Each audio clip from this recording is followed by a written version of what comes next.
There is a fighter in each one of us. No matter how weak you sometimes feel, there is a fighter in you.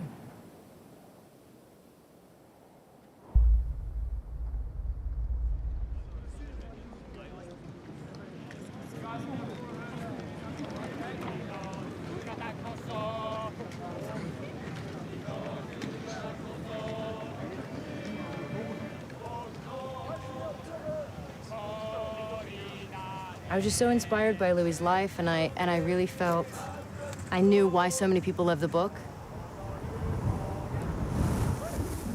Louis is this extraordinarily witty, charming, full of fire, imperfect man. Louis's story is an extraordinary story because Louis's story is all of our story. He is somebody who shows through all of his sufferings and all of his failings how we can rise up. Louis always tried to be inspirational and help others, but he has always wanted to do it through a film. And he's waited 50 years, and now this is that moment, and I am so fortunate to be able to tell that story.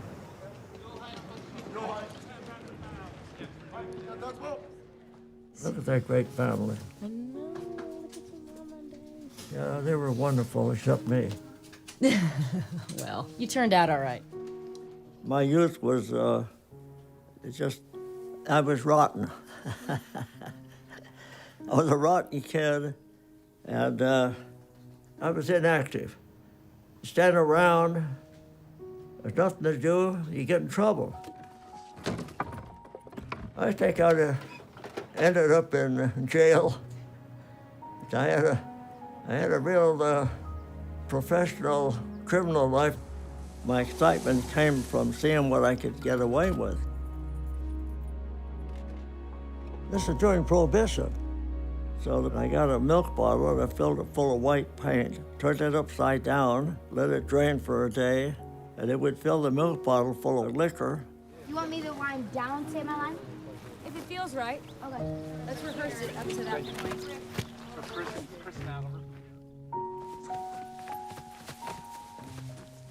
Well, I got most of my running in as a child, running from the cops. And so then they started talking about what to do with me. And my brother said, well, we got to get him into some activities. And the chief said, well, we've been chasing him all over town for 3 or 4 years. I should just run him. And what a transition it was. It was just unbelievable.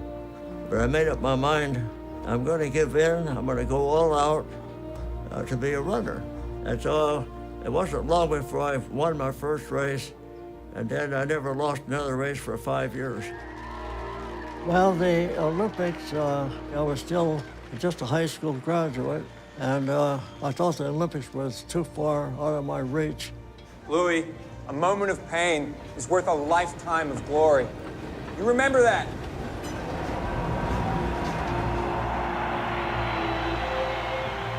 What I love so much about this story is that Louis didn't win at the Olympics. Next up, the 5,000 meter. It was the fact that he was in a category beyond what he should have been in. And he just pushed himself so hard, and he refused to fail.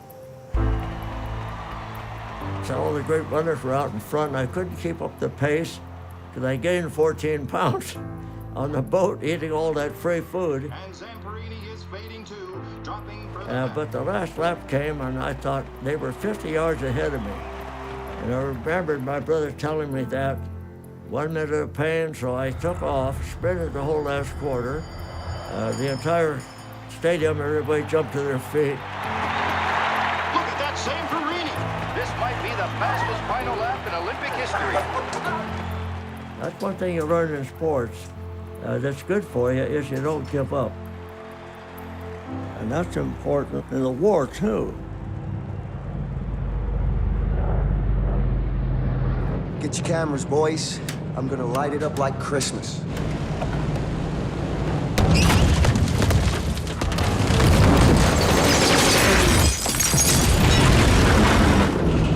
Everybody brace!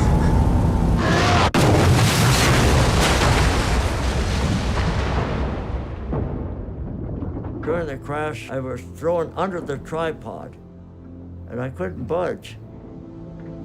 It was dark, I couldn't see anything, and then I ran out of air.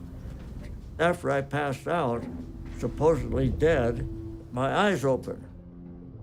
And I was completely freed from the tripod, which is, it's hard to believe, but I'm free and I know it. That was a real God-given miracle.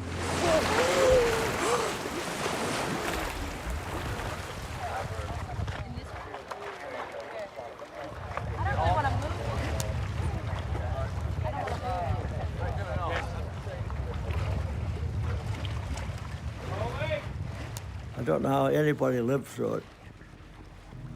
You're out in the middle of the largest ocean in the world, and there's no food. I think everybody made the same prayer. God, I'll seek you and I'll serve you if you get me home alive to my family. Remember that story about Eddie Rickenbacker? They were drifting in rafts for 24 days. We beat Rickenbacker's record 4 days ago. And every day we all look at each other and think, how did they really survive this? After spending 47 days on a raft, they put me in this dungeon. They called it Quadrant. Well, we knew what that was. That was Execution Island. And you're going to be decapitated? Oh, God. It's hard to live with that thought in your mind. But finally, some officer who followed the Olympics and sports said rather than execution, I'd be better to send them to Japan to do radio propaganda. And that's where I met the bird. And my torments began all over. Who is the Olympic athlete? The bird, he was given orders to make my life miserable. You are like me. We are both strong. I saw it in your eyes the first day. I thought, this man will be my friend. But enemy of Japan. The camp was by far the worst because you're a victim and they can do what they want. This man must be taught respect. All other prisoners will teach him this lesson. Each prisoner will punch this man in his face. We cannot do that.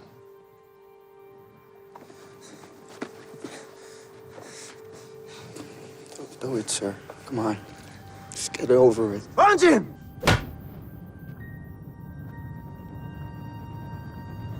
Hit hard! Come on! Hit me!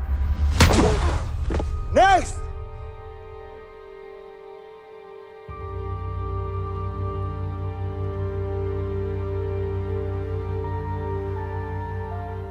People have asked me, what is this story about?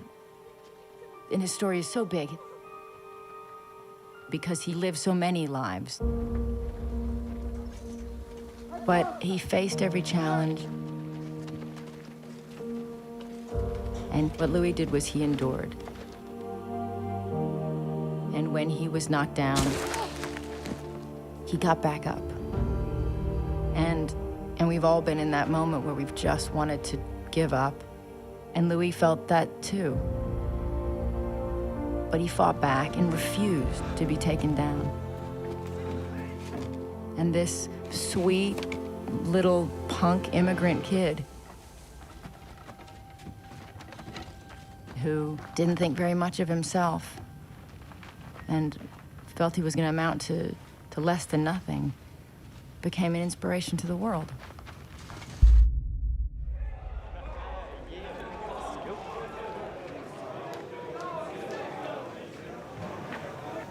Casting Louis was such a very, very difficult task, such an exciting thing.